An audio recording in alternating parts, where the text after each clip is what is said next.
So the third edition of the Sustainable Development Goals Index or SDG ranking is out, and there's no surprise. Kerala takes the first rank for the third year in a row. Does that make Kerala a prodigy? Prodigy meaning amazing, marvelous, wonder, genius. But if Kerala is indeed a prodigy, why would so many Keralites leave the state? An estimated 3 million Keralites are based outside Kerala. Does that make Kerala India's prodigal child? Prodigal meaning wasteful, spendthrift, extravagant, lavishly abundant. The SDG ranking is part of the United Nations Agenda 2030, an agenda that is shared by all its member nations. Quite expectedly, Kerala has scored a hat-trick of first ranks. Fact is, 3 first ranks in a row is hardly a surprise for Kerala because the state benchmarks itself not against other Indian states but against global leaders. For example, a girl child born in the United States has a life expectancy of 81 years, while a girl child born in Kerala can expect to live up to 78 years, and an average Indian girl lives only up to 71 years, way below the level of the US and Kerala. The SDG ranking is based on 16 different parameters, but even these are inadequate to fully express the flair that Kerala brings to the table and its impressive socio-cultural influence and impact on the whole world.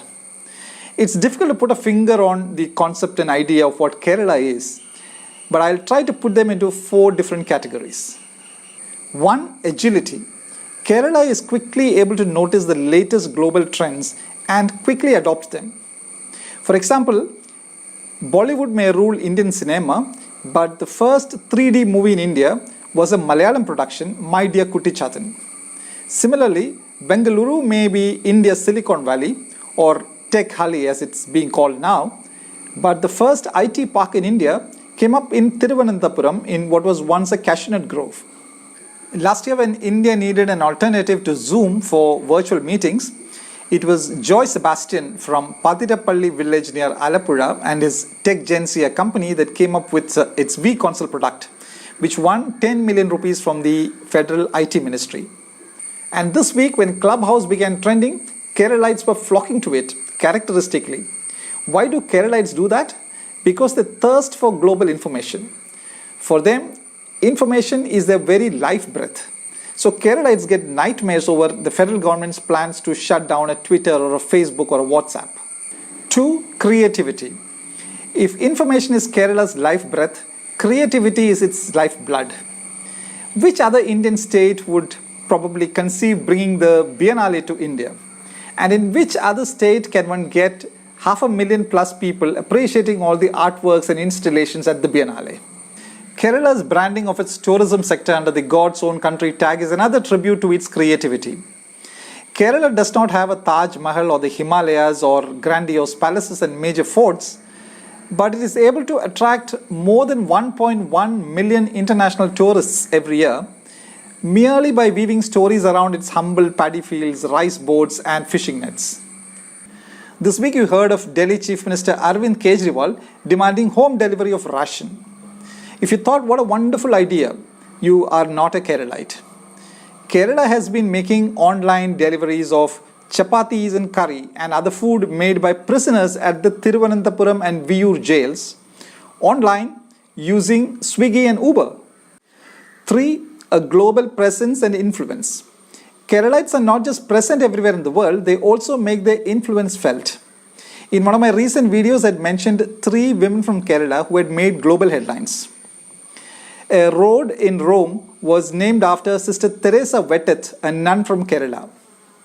And the ruler of Dubai, Sheikh Mohammed bin Rashid Al Maktoum, paid tribute to an educator from Kerala, Mariamma Warki, when she passed away. And the president of Israel, Reuven Rivlin, rang up the family of Soumya Santosh, a caregiver in Israel from Kerala, who was killed in a Hamas attack. This week, 2 other Keralites, both men for a change, have won international acclaim. One of them, N.S. Rajappan, a paralysis-affected man who has been cleaning the scenic Vembanad Lake of its plastic wastes, has been honored by Taiwan's Qinghai International's World Protection Award, carrying a purse of $10,000. And photographer Thomas Vijayan, who has his roots in Kerala and lives in Canada, won the Nature TTL Photographer of the Year award for his photo of a Borneo orangutan titled "The World is Going Upside Down." The photo of a Borneo orangutan taken by a person with roots in Kerala and lives in Canada. That's how global Keralites are. No wonder you find American Coca-Cola and Arabic Kurimandi rubbing shoulders on the Kerala street food scene. 4. Innately humane. Education should build kindness, empathy, brotherhood and benevolence, and Keralites reflect that. This week, Bex Krishnan, a 45-year-old who had been sentenced to death in Abu Dhabi for driving a car into a group of young boys in 2012, killing a Sudanese boy in the process, was literally given second life by another Keralite, M.A. Yusuf Ali, chairman of the Lulu Group. Yusuf Ali paid a cool 500,000 dirhams or nearly 10 million rupees to buy pardon for Krishnan, who said, "It's a rebirth for me as I had lost all hope of seeing the outside world, let alone a free life." In some other Indian state, this could have led to a headline like "Muslim businessman buys second life for Hindu driver." But for Kerala, this is just another day of brotherhood. Yusuf Ali is recuperating after an accident, but his office could get me his comment. He said, "I just want to thank Almighty for the release of Krishnan and the benevolence of visionary rulers of the UAE." That trait of bonding was also on display this week when an elephant in Kottayam district, Pallat Brahmadattan, paid his last respects to his Mahout Damodaran Nair and Nair's son embracing the elephant.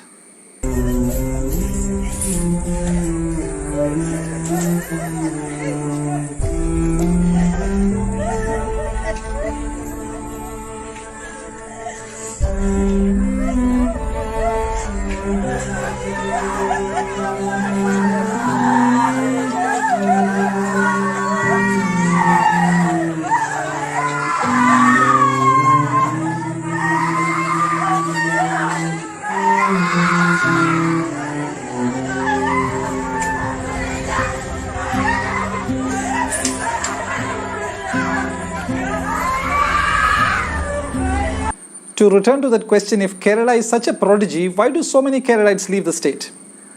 Well, individually, Keralites may be agile and prodigious, but together they are capable of electing a prodigal government that is both wasteful and moves at a snail's pace.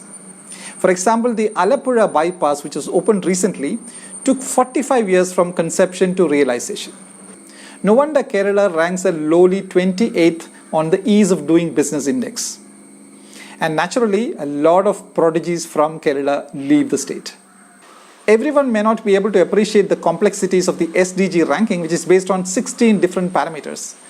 But 2 weddings happening in India, one in the south and one in the north this month, will be able to plainly explain the vastly different lives that Indians lead in different states. One of the weddings happened in Kerala on June 5th, and the other is slated to happen in Uttar Pradesh on June 18th.